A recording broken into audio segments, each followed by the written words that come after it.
यह है MI stories, जहां वास्तविक इतिहास मिलती है प्रभावशाली कथा से। आज का विषय है 1987, जब बिहार में लोकतंत्र पर हमला हुआ। वर्तमान में वोटर स्वतंत्रता, बूथ कब्जा और चुनावी सत्यनिष्ठा पर बहस तेज है। इस कहानी में उन संघर्षों का विवरण मिलेगा जब लोकतंत्र ही खतरे में था। यह पूरी तरह तथ्य आधारित, राजनैतिक रूप से निष्पक्ष प्रस्तुति है, जो हमें यह समझने में मदद करती है कि लोकतंत्र कैसे कमजोर हो सकता है और हमें आज के संदर्भ में क्या सबक मिलते हैं। बिहार का 1987 का चुनाव, एक ऐसा मोड़ जहां लोकतांत्रिक मूल्यों को चुनौती मिली और बूथ कब्जा ने जनादेश को छीन लिया।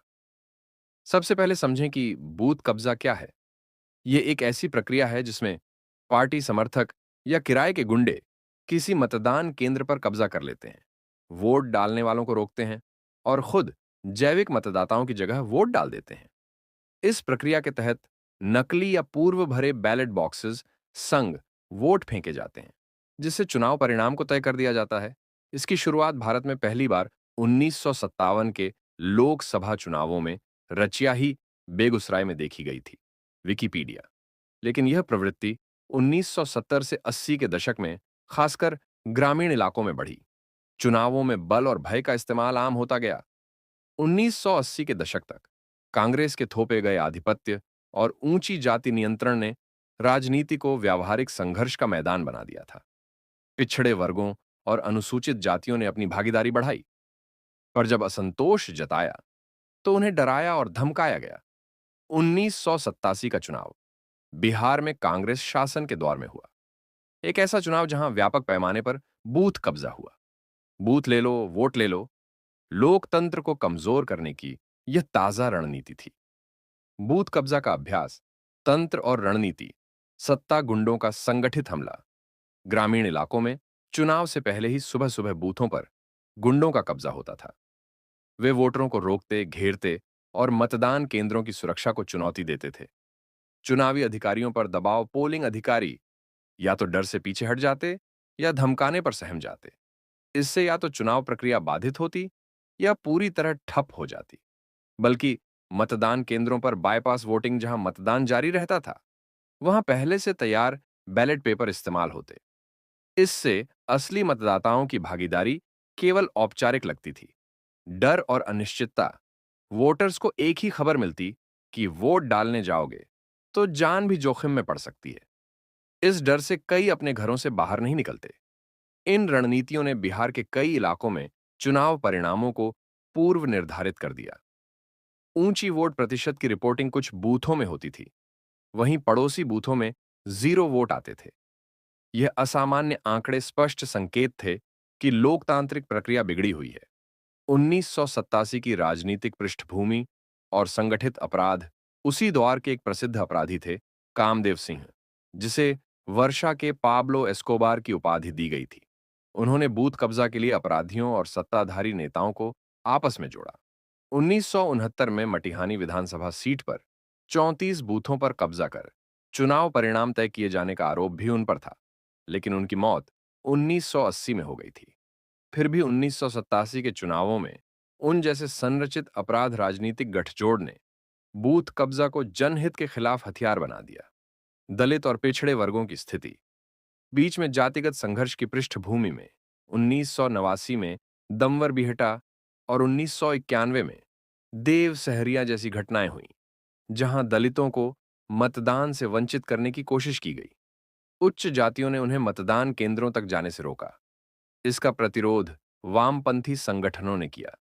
यहां यह स्पष्ट होता है कि बूथ कब्जा केवल राजनीतिक छल नहीं था, बल्कि सामाजिक संघर्ष का भी हिस्सा था, जहां राजनीति, जाति, वर्ग और हिंसा आपस में जुड़े थे। परिणाम और अनुशासनात्मक सुधार, इस अराजकता के खिलाफ प्रतिक्रिया तब हुई जब 1989 में representation of the people act 1951 में संशोधन किया गया। बूथ कब्जा को अपराध घोषित कर दिया गया और चुनाव रद्द करने की व्यवस्था लागू कर दी गई। इसके अतिरिक्त भारत में इलेक्ट्रॉनिक वोटिंग मशीन्स, ईवीएम्स का विकास भी इसी उद्देश्य से शुरू हुआ, ताकि बूथ कब्जा जैसी धांधली को कम किया जा सके। ईवीएम्स में 5 मिनट की देरी और क्लोज बटन जैसी साक्ष्य आधारित सुरक्षा तंत्र थे, जिनसे धुनी भरे बैलेट की संख्या सीमित हो गई। बूथ कब्जा जहां खो जाना नहीं था, लेकिन ईवीएम्स और कानून सुधारों ने इसे काफी घटा दिया। अगले भाग में हम देखेंगे कि कैसे 1987 के चुनाव ने बिहार की राजनीतिक सोच और मतदाता चेतना को बदल दिया। हम समझेंगे कि चुनाव सुधारों ने लोकतंत्र की पुनर्स्थापना में क्या भूमिका निभाई और ये सब आज के संदर्भ में क्यों महत्वपूर्ण है। क्या सुधार पर्याप्त थे और किस हद तक लोकतंत्र बच पाया। पिछले भाग में हमने देखा कि 1987 के बिहार चुनावों में किस तरह बूथ कब्जा और संगठित अपराध ने लोकतंत्र को चोट पहुंचाई। हमने समझा कि यह केवल राजनीतिक धांधली नहीं थी, बल्कि सामाजिक जातिगत संघर्षों का भी हिस्सा थी। अब हम देखेंगे कि इसके बाद क्या हुआ। चुनाव आयोग की भूमिका, कानूनी बदलाव, ईवीएम का आगमन और 1987 के बाद बिहार और पूरे भारत की राजनीति पर इसका स्थायी प्रभाव। 1987 की घटनाओं ने बिहार के भीतर और बाहर दोनों जगह लोकतांत्रिक संस्थाओं के प्रति अविश्वास फैला दिया। अखबारों में रिपोर्ट छप रही थी, लोकतंत्र का अपहरण जैसी सुर्खियां आम हो गईं।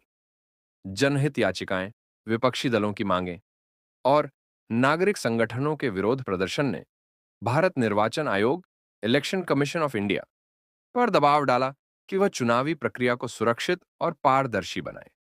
उस दौर के मुख्य चुनाव आयुक्त ने इस बात को माना कि बूथ कब्जा केवल एक राज्य की समस्या नहीं, बल्कि राष्ट्रीय स्तर पर लोकतंत्र की जड़ों को कमजोर करने वाली प्रवृत्ति है।